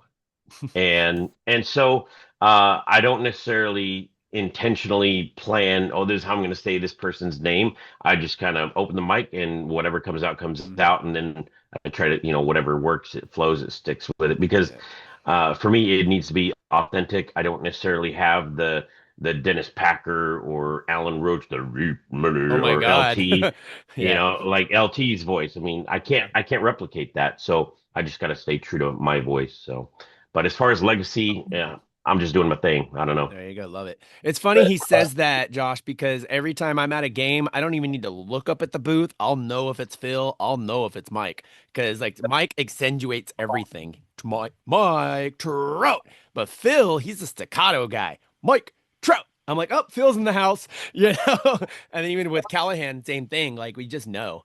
Drew, since you guys are gonna get going, I'll let you go next with your business segment. This is Off the Hoof with the GOAT and agent Drew Sanchez. Actually, I apologize. Hang on, Drew. Hold that thought. I apologize. Phil, I cut you off. I apologize. Legacy. What legacy did you want to leave? Josh's question. I just want people to remember the Phil era. And I do believe that after I stop and I'm gone, and they bring in, you're not allowed to leave ever, just so you know. And fans have told me that, but it's going to happen sooner or later. Every season is a blessing. When the team has me back, I'll keep doing it for as long as they'll have me. And so, when I'm gone, and they hire a woman, or they hire Josh, or they hire. They hire Alex Navajo, or one of the other up and coming. There's or Christian Ilton. They've got all these guys are coming up, and I don't know how long it'll take, but they'll forget about me, and I understand that's how it works. It's kind of like you love your grandma, and like 10 years later, you kind of forgot about your grandma after she died. And then until people bring her name up again. It's just human nature. There's going to be something else. There's going to be something new. There's going to be somebody who does it in their own way, and people will become accustomed to it. And after a while, the memory of Phil will fade, and I'm at peace with that, because while I'm doing it, I'm in the moment. I'm having a great time. I'm connecting on some kind of level with people in the audience, and I'm doing my job as the rule books decree, to make sure that everything is official. It's not official till I announce it. So that's the brass tacks part of the gig. But the rest of it, I mean, I'm on full entertainment mode at a hockey game. Yeah, he is. And even though fans say, hey, you make the games. Well, no, I don't. The players do, and all of those ushers, like Michael pointed out, who are, they're basically your friend when you come to Honda Center. There's so many great, mostly retirees who are there, who are just wonderful people if you get a chance to know them. And I ride on the shuttle every day to the parking lot with those people, and they're all great. They're all wonderful. And so, and the ownership is wonderful. The, things to come, I can't even fathom what OC Vibe is going to look like when it's completely finished, and what the traffic is going to be like. No, never mind that. Let's not pull that up, please. But again, it's an honor and a blessing to be able to do what Mike and I do, and there's so few people on this planet who get to do it, and that's the perspective I have. I am just a lucky human being to be able to do this, and it's my, and to honor that opportunity, I just have to do the best I can possibly do at any given moment and make sure that I hit my high notes and don't crackle. Nobody would call you out on it, I promise. Drew, go for it, bro. Sorry about that. Okay, so you can do Mike first and then Phil if you want. That's fine. Yeah, so business perspective, Mike's got the thing going on with the Ballpark DJ. Best of luck to that. I think it's very cool. I've done PA for Little League. We've had a couple of Little Leagues down here. Parkview Little League, which won a championship in 2009 and then got to go to the Little League World Series again, I think at 13. East Lake, Little League as well, and a couple others, Sweetwater Valley. I've done PA for them. And just knowing the fact that these kids, they get to hear a voice, somebody announce their name and their jersey number, and they're just like, they're over the moon. And then, shout out to you, Mike, for doing that, to make these kids feel like it's a real ballpark experience. I think that's what you're trying to go for with that app, and much success on that. Phil, you've done from, everything from the line in the sand with the surfboard to everything, the voice and everything. It sounds like you guys are all in shape for your businesses perfectly. Like you said, you guys are the lucky few. You are the chosen few.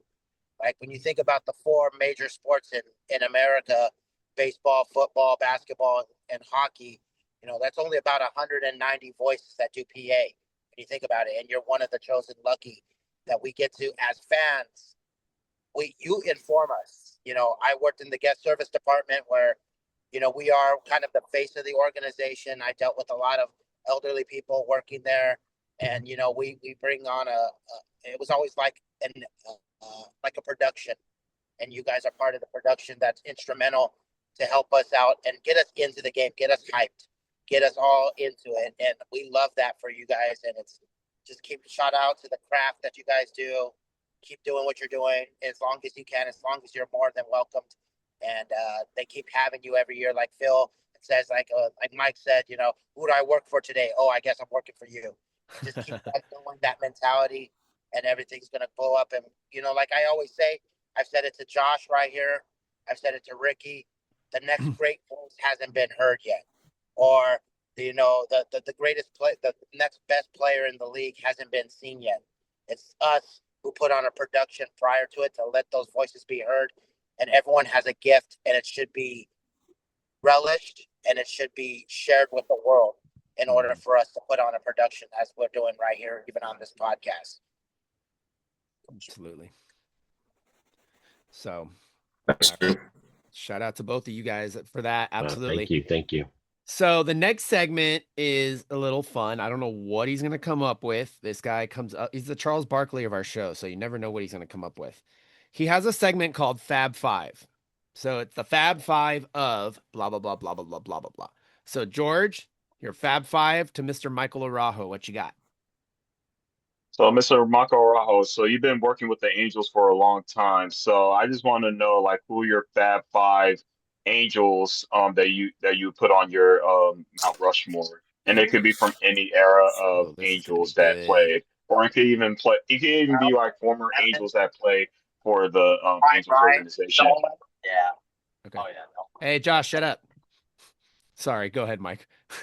All good. So, I mean, in terms of players, I mean, growing up, I was a big Rod Carew fan. In fact, Uh, I have it right here. A little bit of memorabilia. Not sure we'll see it with the background. I see it. Um, Okay, he's got a plaque. Okay. but it Oh, I was got a plaque. it was a postcard that was Oh, mailed that's on cool. the day of Rod Crew getting his 3,000th hit. That's cool. And that was a gift from my parents that year because I was such a big Angels fan. So Rod Crew has to be on there. Brian Downing was one of my Everybody favorite loves Angels Downing. of that era as well. Um, I was a big Torrey Hunter fan and actually had, I say I don't meet the players very often, but the of the red carpet, we had him there last year. And again, I stay behind the scenes. I just kind of do my thing, but he was there, and so I snuck over and introduced myself, and had to take that opportunity to introduce Yeah. myself to Torrey Hunter. So that's three. I mean, I think I would have to throw in Gene Autry because he was the owner, the original owner of the Angels, and as a kid, he was someone that I looked up to, and so to hear Phil's story about announcing right next to Gene That's so Autry is like, crazy. you have those moments. You've been in this industry a long time, and you feel when you still hear a story like that, and you're like, oh, wow, like what a moment. So. That's super cool, Phil. So yeah, I think Gene Autry would need to be in there. Oh, and then I mean Mike Trout. Yeah, you Like, got to put him in there. yeah, yeah. So I'm sure I missed a couple. I mean, obviously Tim Salmon is worthy of being in Salmon. there. Garrett Anderson, Troy Percival, a lot of the O2 team, Adam Kennedy, but that I'll go with that for right now. That's a really good Fab Five right there. And a good mixture. You got a great mixture there. You got some 90s guys, you got some 70s guys, you got Trout. I love it. And Torrey, just to back you, two things. Torrey's a super nice guy, number one. Number Mm, two, he's snubbed in the Hall of Fame. He's one of the best center fielders ever. I'm just saying. All right, there you go. George. Now for Mr. Phil Hewlett, the voice of the Ducks. What do you got for him? So Phil Hulett, I'll give that same question to you, but for Mighty Duck players or even former Mighty Duck players, who will be your Fab Five Yeah. based on like the This time should you be worked with good. the Mighty Ducks? I can't All wait. right. Some of the Mighty Ducks and Anaheim Ducks. They've played both eras, but Teemu Solani for sure. That's my goat right Just there. a remarkable human being. Mhm. Uh, as an athlete and as a friend to the fans, he will stay for an hour or two after all the autograph signing is over and continue signing autographs. Just a wonderful guy. And anytime I see him, he always stops and says, "Hey," and shakes my hand or fist bumps or whatever. And he's always happy to take a moment with whoever it is that he's met. Just an affable guy and a great restaurant. If you haven't been there and you Plug it. have a few hundred dollars A few hundred. few Sorry, hundred Josh, dollars you're to out. blow. Yeah. Um, Paul Correa, I love Paul Correa. great player, just a remarkable player, and I had a chance to watch him play. And his I don't know if his style of play would translate in today's hockey game, but back in the day, it was just mind-boggling how good Paul Correa was. Bobby Ryan, I like Bobby Ryan. great guy out of Cherry Hill, New Jersey, and had his troubles with his family and the whole like CIA and FBI deal. Look up the story behind the story of Bobby Ryan. Is fascinating if you ever have a chance to look that up. But as a player, he was big, he was fast, and his stick handling was second to none. And one of the, if you look at highlight goals for the Ducks, you will find at least one from Bobby Ryan where he would skate through three defenders That's crazy. and score the goal. Just an amazing play. Scott Niedermayer, I love Scott. the most decorated hockey player of all time. He's won everything.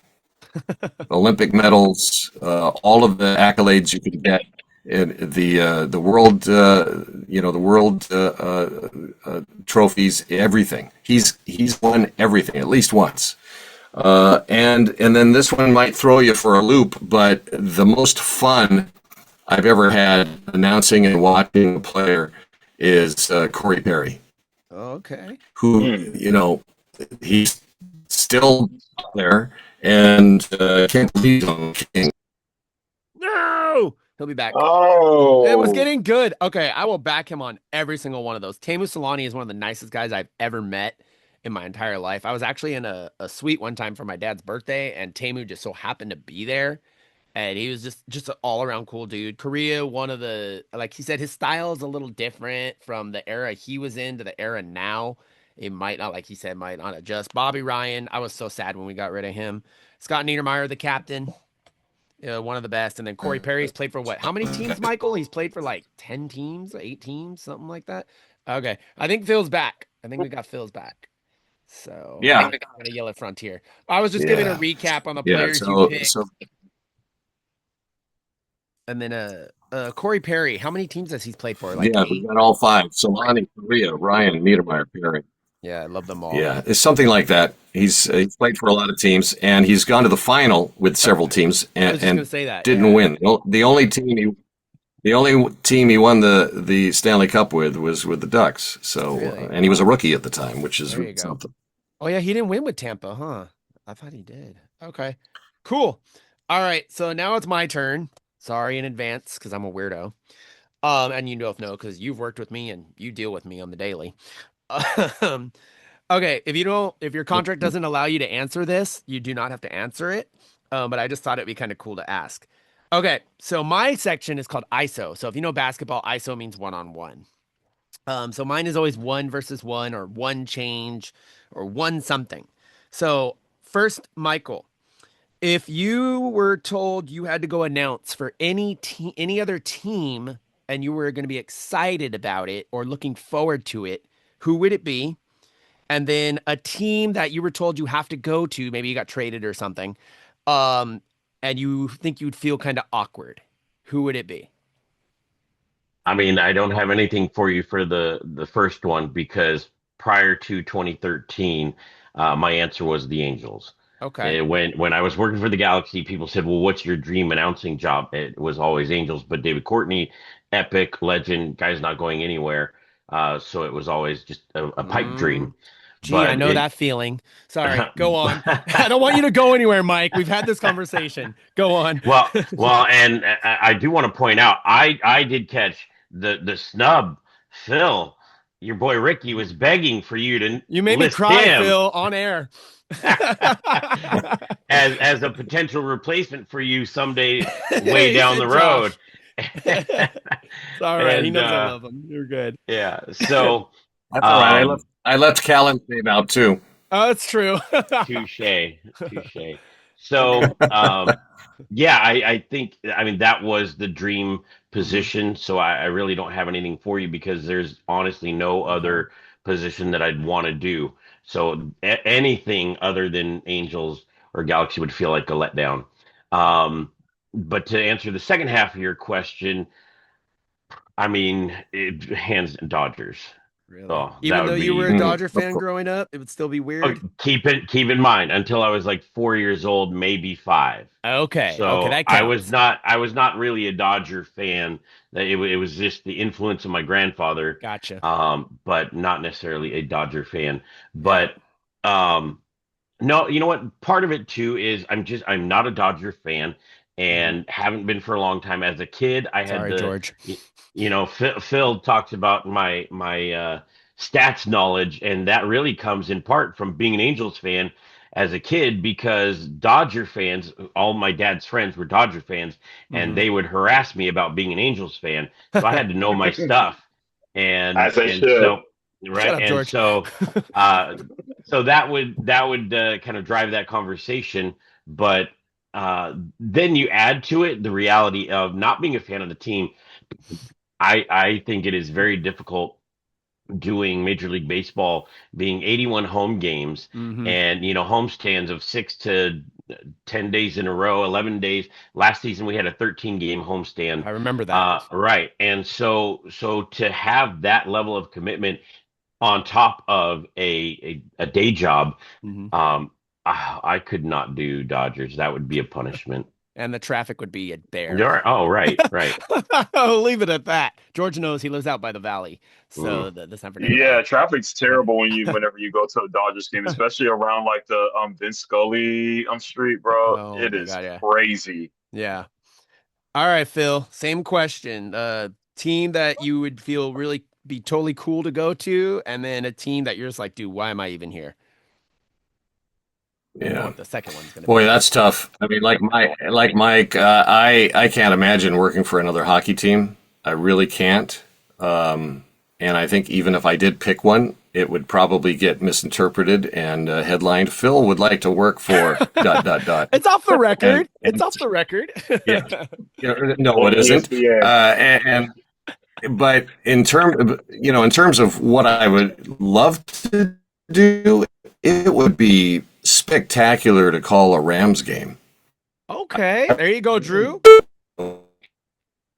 There you go. And so the awkward one is if I got traded to the Kings. Okay. That would be Please awkward. don't ever let that happen, God. Please never let that happen.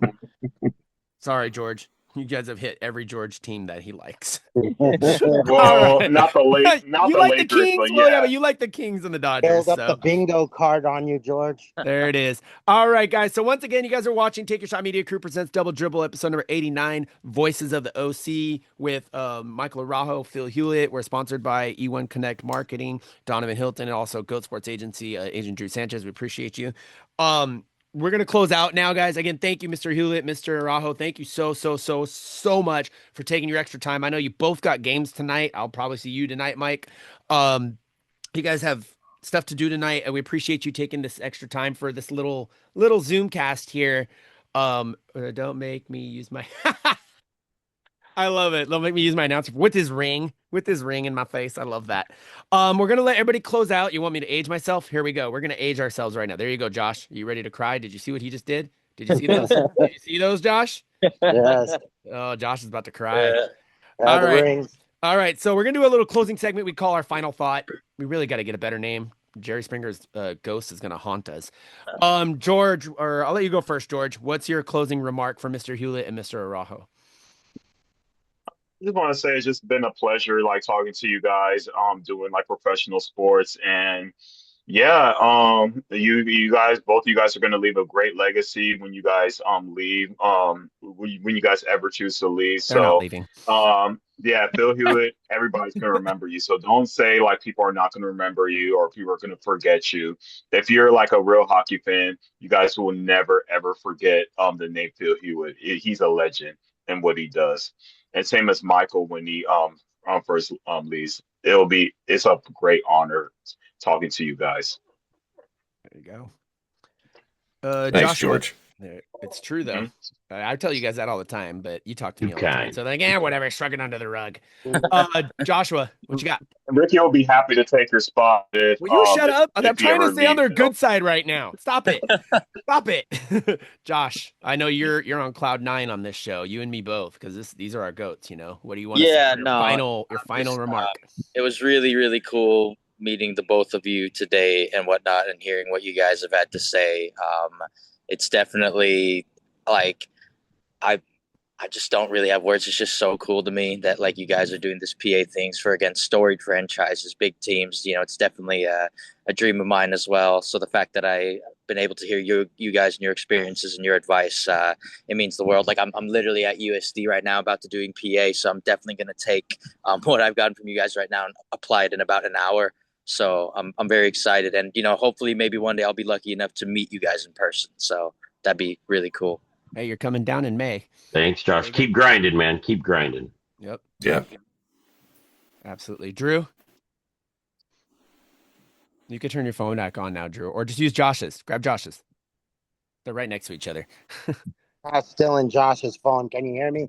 Yes, you're good. Okay. No, but going off everything that we heard. Oh, mute yours, Josh. it's an honor. It's really an honor to see people who've been doing this business for so many years and they've perfected their craft. It just shows that hard work, dedication for us behind the scenes, especially me being behind it. It shows that if you do a job, anybody out of us, all of us, could go out and literally get 1,000 jobs lined up.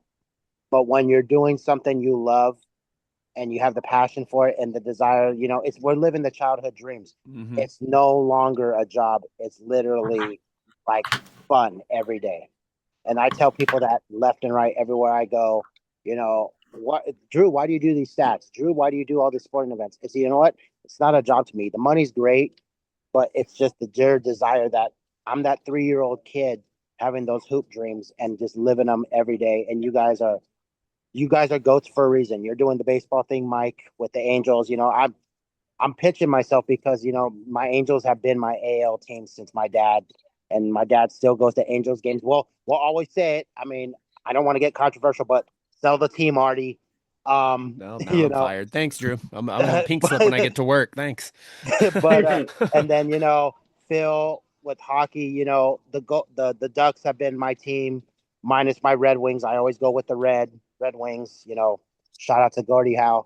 But it's just you guys are doing so much, and you guys are perfectionists with it, and you're so great. And there's a reason why guys like us, Josh, Ricky, we're in awe just because the fact that you guys took the time to be here on our show. We appreciate it so much because it's like you say, you're molding the new generation of us.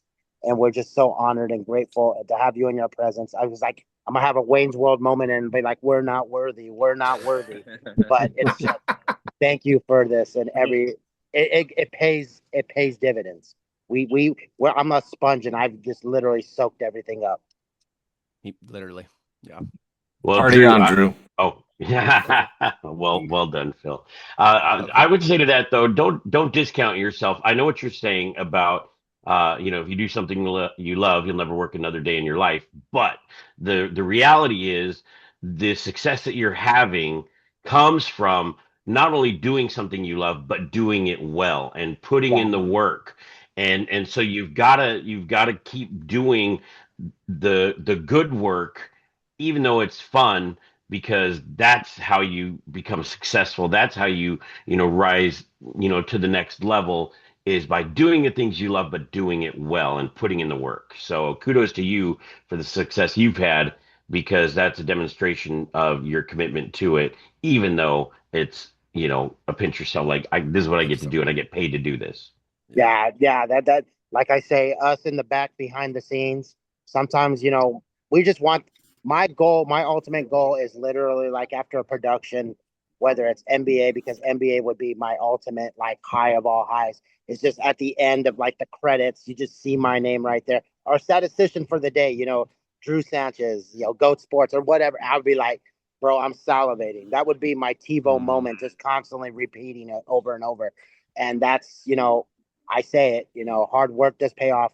Back in the day, 7, 8 years ago, I was the one calling people, hey, do you have any jobs for me? Help me out. I'm trying to start here. But now it's reverse role where they're calling me. So hard work, people do see it. And when you come in, you're do professional on it, they're going to ask for you exclusively. So I say I'm often replicated, but never duplicated. The That same matters. thing with these guys. Yeah, facts. All right, Phil's back on. Is Phil back on yet? I know Phil just went off. We're waiting for Phil to come back on. So I'm gonna do my closing segment as well. They hate that I do this, but I always have some kind of question to close out. But mine, is Phil back yet? Okay, I'll go to you first, Mike, because we're waiting for Phil to come back.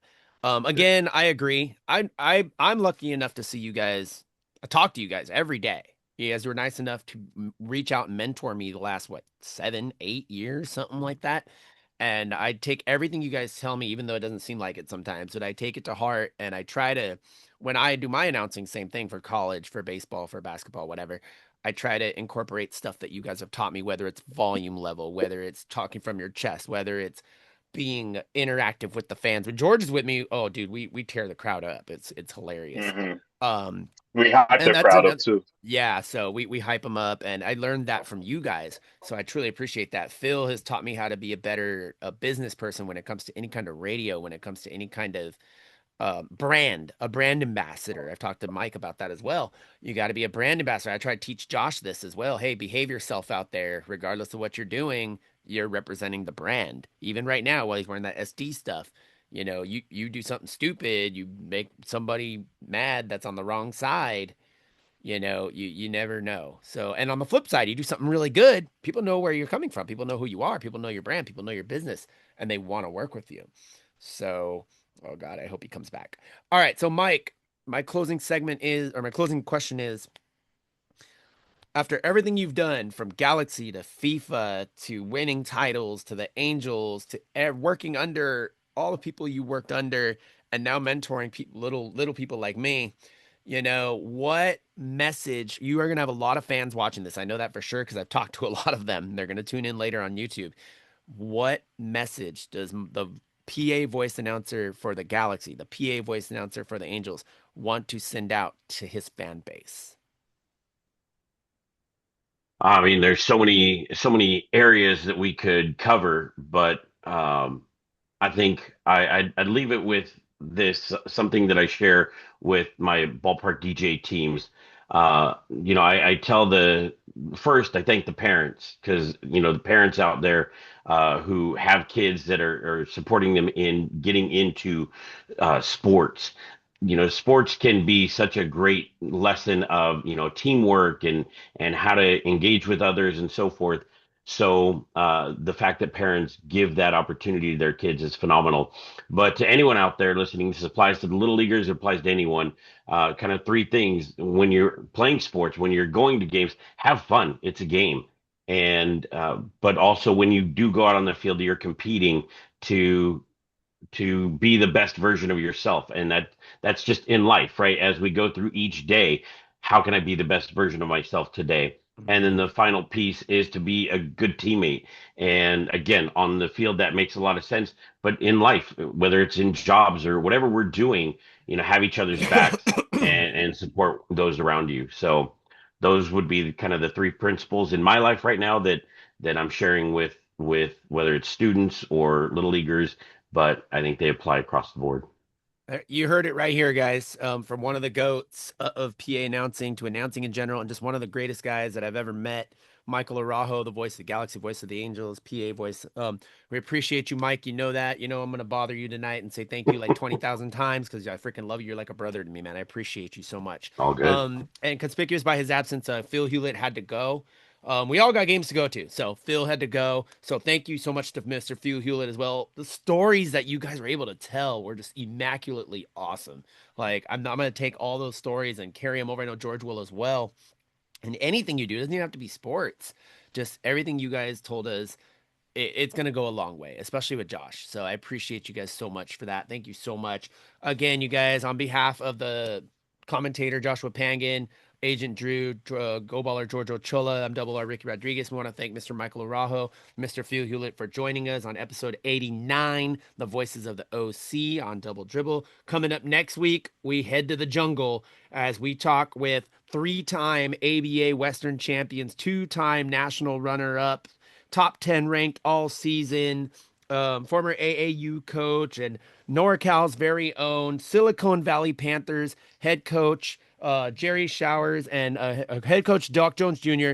and assistant coach Jerry Showers. They're going to be coming live from the ABA National Championship in Atlanta next week. So it's going to be really cool. We're heading to the jungle. Thank you so much, Mike. I can't emphasize how much this meant to me. So thank you. Thank you. Thank you. Everybody have a great night. If you're going to the Duck game, enjoy listening to Phil. Yeah. Well, it's going to be night, bro. It's going to be night. If you guys are going to the Angel game, enjoy listening to Michael.